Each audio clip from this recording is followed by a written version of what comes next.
नमस्कार दोस्तों, मैं हूं आपके साथ अनुज श्रीवास्तव और आज का पॉडकास्ट हमारा बेहद खास होने जा रहा है क्योंकि हमेशा आपने हमारे चैनल पर देखा होगा हम राशियों के हिसाब से, राशियों के अकॉर्डिंग आपका भविष्य बताने की कोशिश करते हैं, प्रेडिक्शन करने की कोशिश करते हैं कि अगला महीना आपका कैसा जाने वाला है।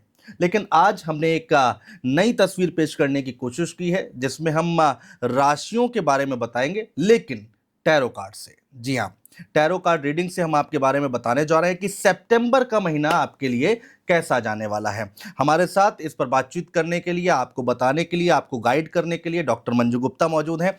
डॉक्टर मंजू गुप्ता जी, बहुत स्वागत है आपका। और पहले तो बहुत थैंक यू, आपने समय निकाला, हमारे स्टूडियो आई। दूसरा, tarot card reader, tarot card से कैसे राशियों के बारे में बताया जा सकता है, इसको हम समझें कैसे, थोड़ा सा आसान हो जाएगा दर्शकों के लिए। नमस्कार अनुज जी। सबसे पहले मैं तो आपको बहुत बहुत धन्यवाद देना चाहूँगी कि आपने एक विभिन्न माध्यम से, जी। एक डिफरेंट माध्यम से दर्शकों को बताया है कि हम किस तरह से राशियों का प्रेडिक्शन कर सकते हैं टैरो कार्ड के जी। माध्यम से। क्योंकि आज तक सभी यही सोचते आए हैं कि अगर हमें प्रेडिक्शन लेना है, गाइडेंस लेना है, तो वैदिक के माध्यम से ही लिया जा सकता है। लेकिन जो टैरो कार्ड्स होते हैं, टैरो कार्ड्स और वैदिक एस्ट्रोलॉजी में अगर मैं बात करूं कि अंतर क्या है, तो कोई बहुत बड़ा अंतर नहीं है, क्योंकि जो आधारभूत सिद्धांत हैं वो सेम है। जी। हमारे टैरो कार्ड्स में भी राशियां होती हैं। टैरो कार्ड्स के अंदर भी पांचों तत्वों का समावेश होता है। टैरो कार्ड्स में अंक विज्ञान का समावेश होता है। और टैरो कार्ड्स के माध्यम से हम विभिन्न राशि के लोगों की एनर्जीज के साथ कनेक्ट करते हैं। और उसके बाद जो टैरो कार्ड रीडर है उसकी इंट्यूशंस डिवाइन के साथ कनेक्ट होती हैं। और तब हम यहाँ बताते हैं कि किस तरह से किसी विशेष जातक के लिए आगे आने वाला समय कैसा है। तो ये जो राशियों के बारे में आप बताएंगी, दो तरह से लोग राशियां अपनी देखते हैं, लग्न से देखते हैं और शायद नाम से देखते हैं, तो ये किसके लिए होगा?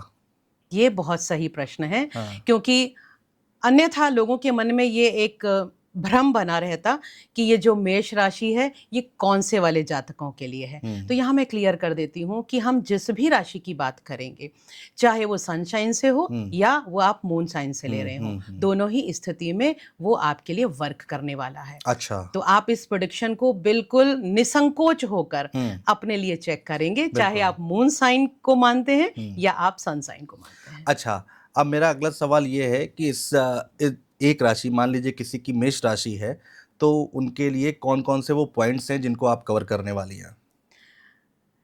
देखिए, किसी भी व्यक्ति का जो जीवन है उसमें मुख्य रूप से 4 ही डायमेंशंस होते हैं जिसके लिए वो सोचता है। सबसे पहला जो मुख्य डायमेंशन है क्या है? व्यक्ति की हेल्थ, क्योंकि हेल्थ बहुत ज़रूरी है इंसान के लिए। उसके बाद पैसा, वेल्थ, धन। अब धन आएगा कैसे? करियर से, यानी चाहे वो नौकरी करता हो या वो बिजनेस करता हो, तो करियर की बात हम यहाँ करने वाले हैं। और फिर ये तीनों चीजें हो लेकिन रिश्तों में वो सौम्यता ना हो, वो प्रेम ना हो, तो फिर जिंदगी का कोई अर्थ ही नहीं रह जाता। बिल्कुल ठीक बात है।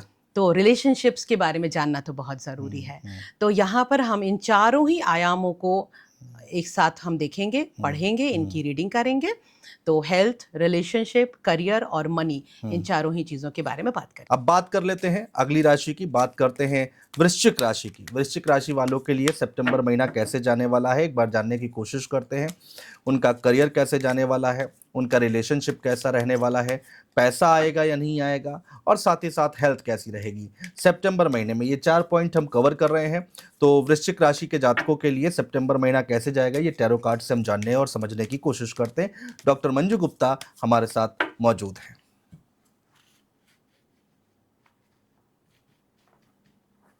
तो आइए अनुज जी, जी। देख लेते हैं कि वृश्चिक राशि के जातकों के लिए सितंबर 2025 में उनकी हेल्थ कैसी रहेगी। बिल्कुल। रिलेशंस की चिंता तो सभी लोग करते हैं। बिल्कुल। करियर और फाइनेंसेस उनके कैसे रहने वाले हैं। ठीक है।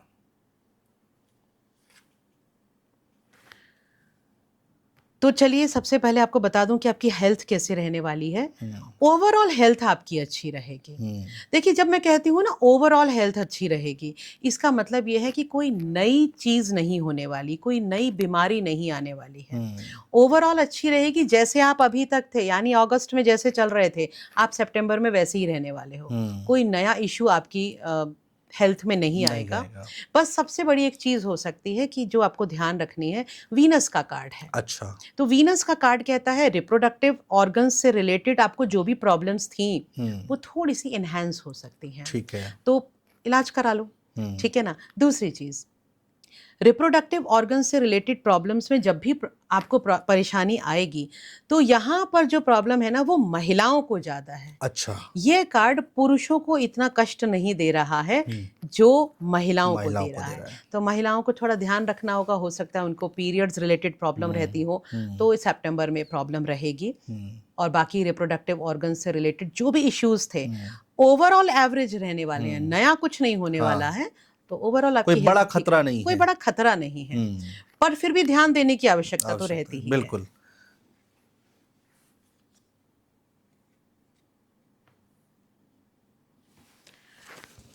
संबंधों को लेकर कहीं ना कहीं बहुत बड़े ट्रांसफॉर्मेशन की आशंकाएं दिखाई देती हैं। कौन सा कार्ड है मैम ये कार्ड है टावर का कार्ड। अच्छा।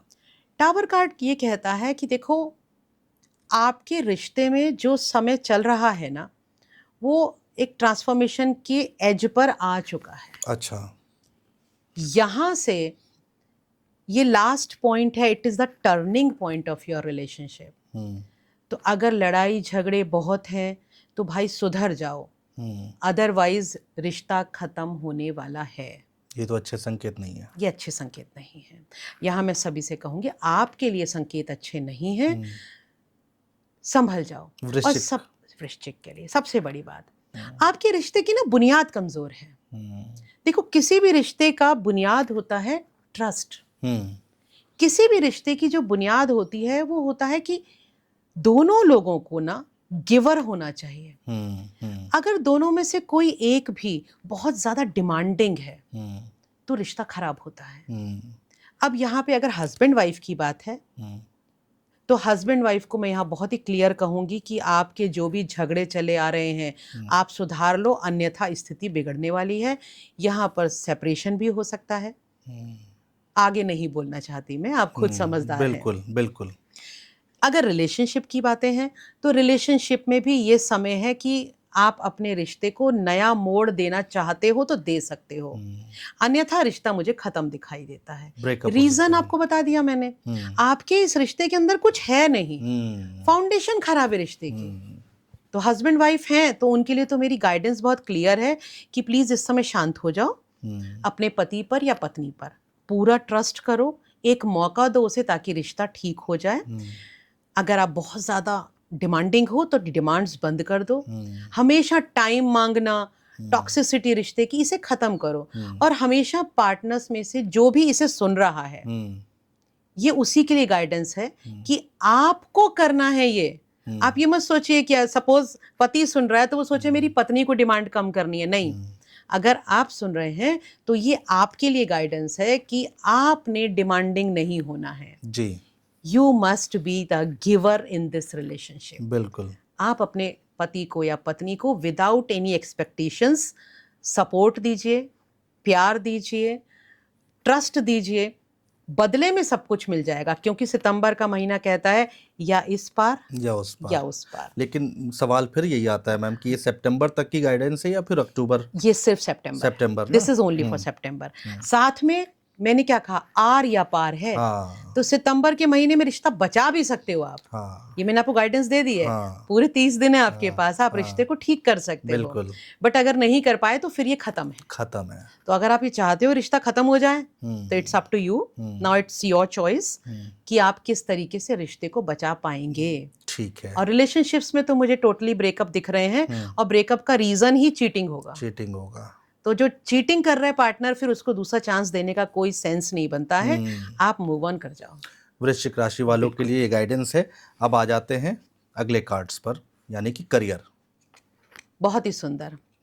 करियर का कार्ड आपका बहुत ही सुंदर आया है, तो चलो थोड़ा यहाँ दुख मिलेगा, थोड़ा कवर हो जाएगा। हाँ, यहाँ कवर हो हाँ, जाएगा। हाँ, करियर ये कहता है कि देखो जी, अगर आपकी जॉब या आपका बिजनेस कहीं ना कहीं फॉरेन कंट्री से जुड़े हुए हैं, जो लोग एमएनसी में काम करते हैं तो वो तो जुड़े ही हुए हैं, आपका बिजनेस एक्सपोर्ट इंपोर्ट का है, हाँ, तो मुझे दिख रहा है आपकी विदेश यात्रा तो संभव है। अच्छा, अब चाहे आप वो किसी जॉब के रिलेशन में जाओ, किसी सेमिनार के लिए जाओ, इंटरव्यू देने के लिए जाओ, लेकिन विदेश यात्रा दिखाई देती है। दिखाई दे रही है। But it is depending on the nature of your job. ये बात जो है ना, ये मैं अंडरलाइन करके हाँ, कह रही हूँ, हाँ, हाँ, तो ये जातकों को समझना होगा। दूसरी चीज, आपके लिए स्पेशल गाइडेंस है। आप ना अपने करियर रिलेटेड जो प्लान्स होते हैं जी, ये आप लोगों को शेयर कर देते हो। लाइक आपने सोचा कि मैं एक प्रोजेक्ट है, इस प्रोजेक्ट को बनाने वाला हूँ, 4 दोस्तों में गा दिया जाकर, और फिर वो प्रोजेक्ट पूरा नहीं होता, नुकसान आपका हो जाता है। तो ये सितंबर मंथ में ध्यान रखना है, don't share your plans to anybody. जहां जरूरी है वहां शेयर करो, आपको अपने बॉस को बताना है, बता दो, लेकिन दोस्तों के साथ चर्चा करना, मैं ये सोच रहा हूँ, मैं ऐसा काम करूंगा, बिजनेस के लिए मैं ये चीज सोच रहा हूँ, नहीं, ये चर्चाएं नहीं करनी है। चर्चाएं करोगे तो नुकसान हो जाएगा। बाकी ओवरऑल करियर के लिए बहुत अच्छा कार्ड है। ग्रोथ मिल सकती है, प्रमोशन हो सकता है, सैलरी हाइक हो सकता है, रिकग्निशन हो सकता है, एवरीथिंग इज देयर। मैं प्रिडिक्ट करूं ये लास्ट इस कार्ड को देख के ये मुझे लगता है कि पैसा अच्छा होगा वृश्चिक राशि वालों के लिए। बाकी आप अगर बताएं। तो वो इतनी देर से मैं देख रहा हूँ कि कार्ड कनेक्ट कर रहे हैं, कार्ड कनेक्ट, और उससे मैंने अंदाजा लगाया कि पक्का ये अच्छा आने वाला है। तो इसके बारे में एक बार एक्सप्लेन करें, कौन सा कार्ड? ये कार्ड है एम्परर। फाइनेंसेस में एम्परर हैं आप, यानी कि आपका जो पैसा है तो स्टेबल, और एक एम्परर क्या होता है, पुराना पैसा भी है आपके पास, तो हो सकता है आपको परिवार से पैसा मिल जाए। तो पैसे में तो स्टेबिलिटी है, कोई इश्यू नहीं आने वाला है। परिवार से पैसा मिल सकता है, पिताजी से पैसा मिल सकता है, बॉस की तरफ से आपको हाइक मिल सकता है, तो फिनेंसेस आपके स्टेबल हैं, नो इशू। और देख लीजिए दोनों ही कार्ड्स आप देखेंगे, दोनों मेजर अरकाना है। बिल्कुल बिल्कुल, करियर भी मेजर है और फाइनेंसेस भी मेजर। तो ये तो डेफिनेटली सितंबर मंथ प्रोमिनेंट है पैसे के संदर्भ में वृश्चिक राशि वालों बिल्कुल। तो बस अपने रिश्तों का आप रिश्तों का केवल ध्यान रखना है वृश्चिक राशि वालों के लिए, और बाकी जो फाइनेंसेस हैं वो बहुत बेहतर हैं, दिखाई दे रहे हैं कि पैसा भी है, करियर भी अच्छा चल रहा है, विदेश यात्रा भी कर सकते हैं। तो ओवरऑल ठीक है, लेकिन रिश्तों को ध्यान रखने की ज़रूरत है। झगड़े हो सकते हैं, ब्रेकअप हो सकता है, और शादीशुदा वाले समझ जाएं कि उनका क्या हो सकता है। यहाँ एक बात कहना चाहूंगी आपको रोक कर जी। देखिए, जब भी करियर में आप अभी तक देख ही रहे होंगे जो हम कार्ड्स निकाल रहे हैं, जब भी कोई व्यक्ति करियर में हाइट्स लेने वाला है, उसकी रिलेशनशिप में प्रॉब्लम दिख रही है। हाँ, ये इंटरकनेक्टेड है। हाँ, इसीलिए रिलेशनशिप्स में कहते हैं जो पार्टनर होता है उसको बहुत ही ज्यादा संजीदा किस्म का होना चाहिए, उसको बहुत अंडरस्टैंडिंग होना चाहिए। नाउ करियर इज, मैं ये नहीं कह रही कि सिर्फ मेल के ही करियर की बात कर रही हूँ, क्योंकि जो भी सुन रहा है मैं उसके करियर की बात कर रही हूँ। तो चाहे फीमेल का करियर हो या मेल का करियर हो, जिसका भी करियर हाइट पे जा रहा है उसकी रिलेशनशिप में प्रॉब्लम आ रही है। बिल्कुल, इट मीन्स कहीं ना कहीं ईगो बढ़ रहा है। ईगो बढ़ रहा है। तो रिश्तों को और करियर को ना थोड़ा सा डिफरेंस देके रखना चाहिए। जो भी पार्टनर अपने करियर में हाइट पे जा रहा है, जब वो घर लौट के आता है तो उसे अपने पार्टनर का, अपने स्पाउस का पार्टनर ही बनना चाहिए। और पत्नी है तो पति बिल्कुल की पत्नी ही बनकर रहो, बिल्कुल, वहां बॉसीपन नहीं होना चाहिए, ईगो नहीं होना चाहिए। क्योंकि हमेशा आप देख रहे होंगे लगातार ये कनेक्शन आपको दिखाई दे रहा है। एक और कनेक्शन निकला तुला राशि में, वो मैंने देखा कि अगर आपका रिलेशन अच्छा हो रहा है तो आप करियर पे थोड़ा कम ध्यान दे रहे हैं, अपने काम पर थोड़ा कम ध्यान दे रहे हैं। तो ये दोनों बातें निकलकर सामने आ रही हैं। बिल्कुल।